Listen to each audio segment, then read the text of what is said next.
What's up, you guys? It's Matt here. So in this video, I wanted to get into something different. I wanted to get into investing. I wanted to talk about 7 investing mistakes that most people, if not all people, make at some point in their life. And I want you to try and minimize those mistakes. So I'm going to get into this and make sure you take notes, take down a piece of paper, or just watch the video over and over and over again, I guess. That'll help me out a lot. It'll also help you out because you get a lot of information. So we'll get into that in just a second. Before I start, I do want to remind everybody that I do a giveaway every single week. I give away 2 Amazon gift cards at the end of the week. And all you have to do in order to enter that giveaway is just like at least one video for the week, comment on at least one video for the week, and also be subscribed to my YouTube channel. If you do all of those things, then you get 1 ticket in the hat. If you want multiple tickets, then comment on multiple videos. I also want to mention that I have a storefront down below if you want to check that link out. That'll help me out as well if you want to support the channel, and go ahead and hit that link. It has a bunch of things like my YouTube equipment, my stands, my microphone, all types of things, and things that I want to get. So go ahead and check that out, and I'll be updating that with different things probably every week or every month or something like that, depending on what I plan on using or what I want to use in the future. So go ahead and check that out. So I wanted to get into this. I wanted to get into investing mistakes because I like talking about investing. The only reason I don't talk about it more is just because people want to see credit card videos. I get more traction on those videos than anything that I talk about. And that's just because I really don't know why it is. But try and please give this video a like, and also comment down below, boost the engagement so that this video gets out there, because I want to create more investing videos. I want to help people out with their personal finance, but I also want to grow my YouTube channel as well and give people what they want to see. If people aren't watching the investment videos, then I don't want to make them because people aren't watching them, which I don't want to make something that's not helping people. So yeah, make sure you hit the like button and comment down below. Boost the engagement as much as you possibly can. So let's get into this. 7 investing mistakes that basically everybody makes. And I've been caught making these mistakes, and I still make them today. I haven't actually invested in the stock market. I used to day trade a lot more, but now I've been spending a lot of time since I've been in my MBA program. I had no time to invest, so I just let my money basically sit there. It's in a money market. Now I don't have it in the actual brokerage account. A lot of times I'll put it in an index fund, but I don't want to not pay attention to the market and just have my money somewhere. I don't really like that. So the first thing that people do is they wait too long to start. And that's 100% true. Either they wait too long to invest right from the start, or they wait too long to enter a trade because they think, oh, it's going to get to this point. And you can't wait too long. Make sure you know exactly where your entry point is. If you don't get to that point, if you set something that's unrealistic, like if the stock is at 50 and you expect it to get to 25, then that doesn't make sense. It's not realistic. And if you are waiting there and waiting and waiting to get to that point, then you're just not going to get there. And if you really wanted to wait and wait and wait to get to that point, just set like some sort of reminder or alert that if it gets to that point, then you want to invest. But people wait too long. Just get started. Get in something that's safe, like an Amazon, or, well, there's nothing that's really safe. The market isn't predictable, but something that goes up long term, something that you can really benefit from, long term, short term, anything. Just get in and start. The second thing that people do is they're not investing enough money when you have the money to invest. I see a bunch of people that make so much money, but they're not investing in the stock market. And if they are, they put their money here and there and buy like 1 share or 2 shares just to see how it goes. And they're always saying, oh, the stock market's not predictable. I don't want to put my money in there. It's just pointless. And it's not pointless because that's how you grow your money in a 401k. That's how you grow your money in other areas. That's how you grow your money. You put it in an index fund. You grow your money long term. It makes sense. So if you're just putting like pennies in there compared to what you actually have to put in, it makes no sense. It doesn't.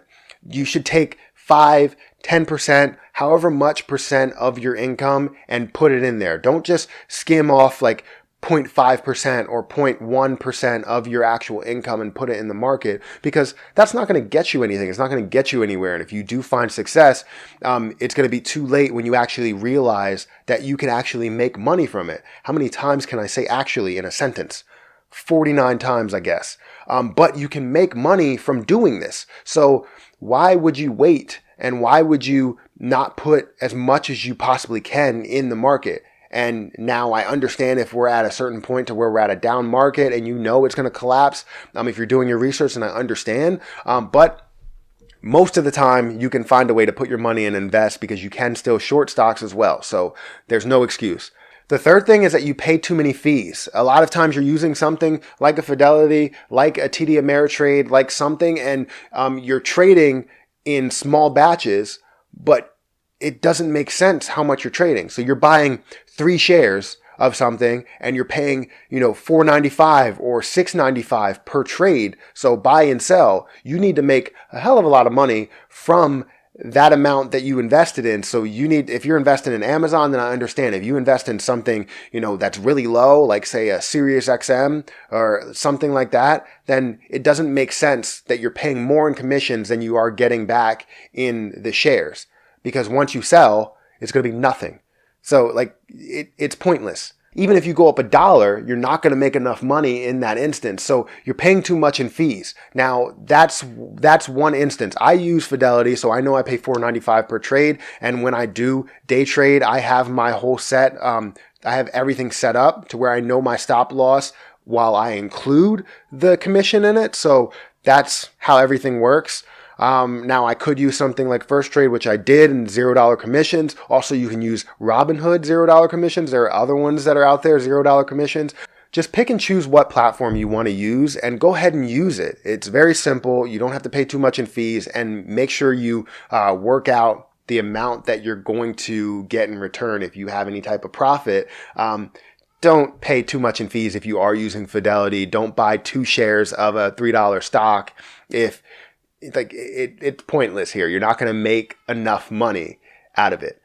So that's something a lot of people do. Also, people buy and sell off of emotion. This is something that I see so much. You can't have any type of emotional attachment to any stocks, to anything. Because what I see people do is they'll get in Facebook. I've done it multiple times. I got into Facebook and I seen it was at 150. I wanted to ride it up to 180 and ended up going down to 130 or something like that. And I got emotional. I basically said, you know what? I know that the stock is going to go up. So I held on to it. It went down a little bit more. I sold and then it went up. And I was like, all right, well, you know what? I'm going to get back into this. I got back into it. It went back down. So I got emotional. I got really emotional. It doesn't make sense why I did it, but I did it. So this is something that you don't want to do.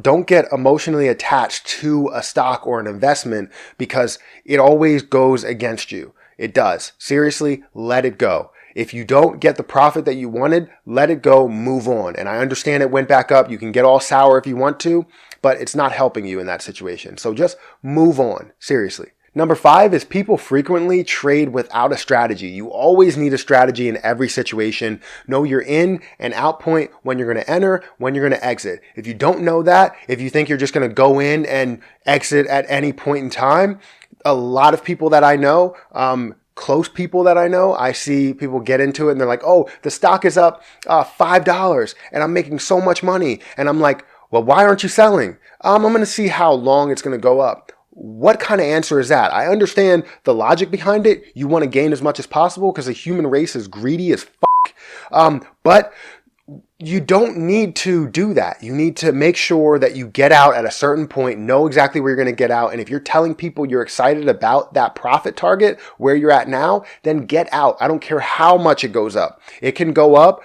based on the fact that you sold. So if you sell and it goes up because people saw that you sold with your large shares, they're going to buy into it because it's at a lower point, things like that. So obviously buyers and sellers control the market. And I'm not going to sit here and explain the whole entire stock market to you, but don't sit here and just hold on to something because you didn't have a strategy to begin with.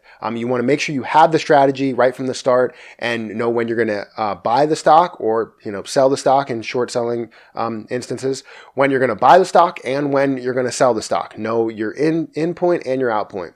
Simple as that. If you don't do that, you're going to find a lot of red numbers. I'll tell you that.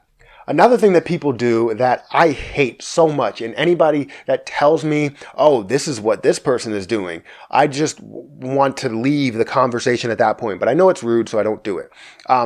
People buy whenever someone else is buying. They will buy when everybody else is buying. I don't understand. They'll say, oh, I'm getting into this because Warren Buffett is buying this. Why is Warren Buffett buying that? He's buying it now. Is he going to hold it is he going to hold it long? Is he buying it just to tell you and drive the price up and sell it? Don't buy when everybody else is buying. Buy at your own strategy. You have a strategy built. So what you need to do is know your in point, know your out point. If you don't do that and you buy when someone else is buying, you're not going to know exactly when they're going to exit. They could tell you when they're going to exit, but you're not going to gain the same amount of profit from it. I see so many investing groups where the leader of that group will tell them, I'm buying this stock and this is my exit point. But realistically, they don't know where their exit point exactly will be, but they have a different strategy. They have a plan B. They have an exit point A, B, C. They know exactly when they're going to exit, when they're going to double down, all that other stuff. They don't give you all of that stuff. So the fact that you're following someone else's footsteps and you don't know when their endpoint will be, you don't know when they will sell that stock, is stupid. Don't do it. Don't buy because Warren Buffett is buying. Don't buy because I'm buying. Don't buy because anybody else on YouTube is buying. Buy your own stock. Do your own research. It only helps you out if you do it that way. You find the most success if you do it that way. Another thing, number 7, is that people believe they have to beat the market in order to be successful. I really don't have to say much about this. You don't have to beat the market. You don't have to make sure the market is green for you to be successful, because you read your own stocks, understand exactly what that stock is doing, whether it's going to be a negative day, whether it's going to be a positive day, and you make your trade based off of that stock. The fact that people think they have to beat the market is just absurd. Just play your strategy and go from there. So those are my 7 mistakes that people make. Those are a lot of mistakes that I see. And it's not just those mistakes. There are a lot of other mistakes that people make. And I don't want to have to get into it and talk forever. This could be an hour-long video if I wanted it to be. But 7 mistakes there. And hopefully you found value in this video. Hopefully the next time you go and trade, you go and invest in something, you understand these things, you wrote those things down, and you could say, you know, I understand exactly that I'm paying too much in fees. I understand that I'm waiting too long to start. Things like that. So I just want you to understand this seriously. So that's my video, guys. Let me know if you liked it. Comment down below. Let me know. Also, make sure you hit that like button. That helps me out so much. Seriously, it boosts up the engagement, especially on a video like this that doesn't really get as many views as like a credit card video. I can have the Amex Green Card video over here getting 1,000+ views or so. And then, you know, my investing videos getting 60 or 100. And I just want to help out as many people as possible and give them everything that they want. If people aren't watching it, that means they don't want it. So yeah, hit the like button, boost up the engagement, comment down below, all of that. Also, remember that I do a giveaway every single week. I give away 2 Amazon gift cards at the end of the week. And all you have to do in order to enter that giveaway is comment on at least one video for the week, like at least one video for the week, and also be subscribed to my YouTube channel. If you do all those things, then you get 1 ticket in the hat. If you comment on multiple videos, you can get multiple tickets. So that's it. I'm going to have to get out of here. And until next time, I'll see you guys later.